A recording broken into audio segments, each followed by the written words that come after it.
जय जय रामकृष्ण हरी. थोरपणाचा घोर हवा. थोरपणाचा घोर म्हणजे काय? आता घोर हा शब्द ऐकल्यानंतर हे वचन ऐकल्यावर एक तुम्हाला ओळ आठवली असेल. घोरात कष्टात उद्धरात्मास नमस्ते.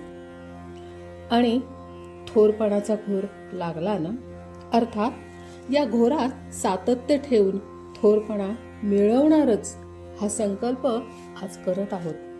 आजचा दिवसही तसाच आहे. सर्व एकादशीत जी स्पेशल आहे, जी तिची स्पेशालिटी आहे ती निर्जला एकादशी.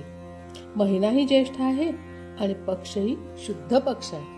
सर्व वेळा कशा जुळून यायला खास योग आला.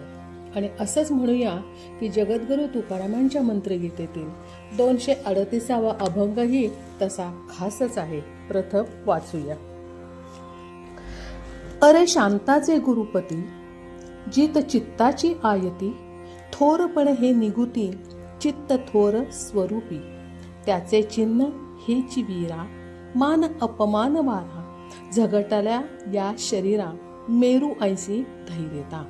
तैसेच शीत युद्ध, विषामृता जैसा कृष्ण, सुख दुःखी तो सहिष्ण, तुकया चको नेदिजे. अरे या पहिल्याच शब्दाने श्रीकृष्ण अर्जुनास बोलावत आहे. अर्जुन किंवा पार्थ अशा नामाऐवजी जो उल्लेख त्याने केलाय तोही खासच आहे. शांताचे कुरुपती. अरे अर्जुना, तू कुरुपती म्हणजे कुरुक्षेत्राच्या स्वामित्वाची त्याला म्हणजे श्रीकृष्णाने जाणीव करून दिली. पण हे कुरुक्षेत्र आहे शांततेचं. शांतता कोर्ट चालू आहे असं नव्हे, तर जित चित्ताची आयती. त्यानं चित्ताचं कुरुक्षेत्र सहजपणे जिंकलंय. कोणतीही लढाई, युद्ध, आक्रमण न करता गंगेप्रमाणे सतत वाहणाऱ्या मोकाट मनाच्या कुरुक्षेत्रावर ताबा मिळवला. त्याचं कारण एकच की भवसिंधूचे मिथ्यत्व समजल्याने त्याचा जीव शुद्ध झाला. त्याचे कौतुक करताना श्रीकृष्ण म्हणतो, अरे शांताचे कुरुपती, जित चित्ताची आयती, थोरपण हे निगुती, चित्त थोर स्वरूपी. चित्तावर जीत मिळाल्याने थोरपण सांभाळणे हेही तितकेच निगुतीचे कर्म आहे. यश मिळाल्याने किंवा मिळवणाऱ्याचे पाय ओढणे हा मनुष्य धर्माचा उपजतच गुण आहे. आणि यामुळे परिस्थिती अशी निर्माण होते की वासनांचे, अविचाराचे जहाल विषारी सापींसू डसण्याची दाट शक्यता असते. शरीर चालवणाऱ्या सर्व अवयवांचा मॉनिटर असतो त्याचं स्वतःचं मन. अशा बलवान मनाशी एकरूप का झालास, तर बुद्धी, चित्त, अहंकार, सर्व इंद्रिये यावर प्रभुत्व मिळवण्याचा घोर लागला होता. त्यामुळे स्वरूपीचे थोरपण तुला प्राप्त झाले. हे अंतरंगी विजयाचे गमक फक्त कृष्णानं पाहिलं. पण सर्वसामान्यांना ही गीता वृत्ती किंवा गीताकृती कशी बरं समजणार? या शंकेचे निरसन गीताच करते. काय म्हणते पहा. त्याचे चिन्ह हेची वीरा, मान अपमान वारा, झगटल्या या शरीरा, मेरू ऐसी धैर्यता. मेरू पर्वत जसा समुद्र मंथनात देवांनी ओढावा आणि दैत्याने खेचावा आणि त्यातून विविध रत्नांना जन्म मिळावा, तरीही मेरू पर्वत जागी स्थिरच असतो. तसाच धीरोदात्तपणा साधकाकडे असतोच. मनाच्या चंचलतेचा विलय झालेला असतो. प्रत्येक व्यक्ती कुणीही असो, मग ती संसारी गृहस्थ, गरीब, श्रीमंत, स्त्री, पुरुष, लहान, मोठा, अशा प्रत्येकाने मनाशी एकरूप होऊन आत्मीय म्हणा किंवा आध्यात्मिक मोठेपणा अनुभवायचे जर ठरवले तर प्रत्यक्ष सुखी जीवनाचा अनुभव त्यांना नक्की मिळणार. पण हा समाजाचा एक भाग म्हणा हवं तर. ते झालं त्यांचं वैचारिक चिंतन. आपण आता जे पाहिलं ते. आता याच विषयाबाबत सर्वांगीण विचार केला तर जसे सूर्यकिरणांच्या प्रसरणाने नवा दिवस उगवतो, चालू होतो, तसे प्रत्येक क्षणाक्षणाला विविध विषयांवर नवनवीन माहिती किंवा बातम्या म्हणा हवं तर फिरू लागतात, प्रसरण होऊ लागतात. अर्थात त्याचं केंद्र प्रत्येकाच्या हातातच असतं. त्या खऱ्या खोट्या न पाहता ते ज्याला आवडतं, हवंसं वाटतं ते स्वीकारलं जातं.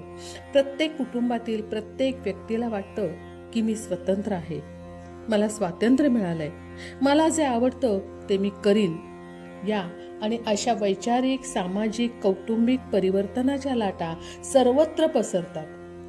त्या आपल्याला झिडकारता येत नाहीत, नाकारताही येत नाहीत. आणि त्यातूनच भारतीय संस्कृतीची कुटुंब व्यवस्था मात्र विस्कळीत झाली आहे. त्यात ही युवा पिढी सापडली आहे. तरुणींवर अन्याय आणि अत्याचार होतोय. लव जिहादला फशी पडतायत. मुली आणि महिला बेपत्ता होत आहेत. त्यांनी अध्यात्माचा दोर घट्ट ठरून ठेवलाय. म्हणजे तो एक समाजाचा गटच असतो. तर ज्यांनी अध्यात्माचा दोर घट्ट धरून ठेवला आहे अशा संदर्भीय व्यक्तींना मागासलेपणाचे, आदिवासीचे जगणे असे काहीसे ऐकून घ्यावे लागते. आणि अशी हेटाळणी करून मोठेपणा मिरवणाऱ्यांकडे या सामाजिक घातकी समस्यांवर उपाय आहे का? नाही हे आपलं माझं मत आहे, तुमचे तेच असेल. तर हे माहीत, त्यांना माहीत नाही हे माहीत असूनही युवा पिढीवरचा प्रभाव काही कमी होत नाही. पालकांची काळजी मात्र वाढत राहते. आणि म्हणून मला सांग, अशा या सुधारित पिढीचं जग कुठं चाललंय? प्रगतीकडे की अधोगतीकडे? फक्त बुद्ध्यांक वाढवून विज्ञानाला आपलेसे करण्यात व पैसे मिळवणारे यंत्र बनवणेच त्यांना भूषण वाटतं. अशा आर्थिक म्हणजे इन्कमचं साधन बनलेल्यांकडे भाव, भावना, संवेदना, सभ्यता, आपुलकी या समाज धर्माला स्थानच नसते. एक गुपित सांगू का तुम्हाला? या यांत्रिक जीवांना जर संत साहित्याचं वंगण आणि रामकृष्ण हरिजपाचा वेग दिला तर कल्पना करा, तर मानसिक सुख पाझरू लागेल हे नक्की. आणि थोरपणाचे मर्म गवसेल. आता हे सांगणारच अभंग आता पुढची ओळ काय सांगतो बघूया. तैसेच शीत उष्ण, विषामृता जैसा कृष्ण, सुख दुःखी तो सहिष्ण, तुकया चपो निधीज. विश्वातील विविधतेकडे सहिष्ण भावाने स्वीकारणे साम्यता हवी. जसे कृष्णमय झालेल्या मीरेने प्यायलेले विष हे अमृत बनते. ध्यासाने केलेल्या कृष्णभक्तीने थोरवी प्राप्त झाली मीरेला. म्हणजे आजही मीराबाईचं एखादं गाणं लागल्याशिवाय आकाशवाणी संपत नाही आणि आपल्याला आठवण आल्याशिवाय राहत नाही तिची थोरवी. तुकारामांच्या आयुष्यात आलेले कित्येक प्रसंगही आपल्याला दुःखाचे वाटतात आपल्या दृष्टीनं, पण तुकारामांनी त्यात सुख शोधलं. त्यांचे मन कधीच ढळलं नाही.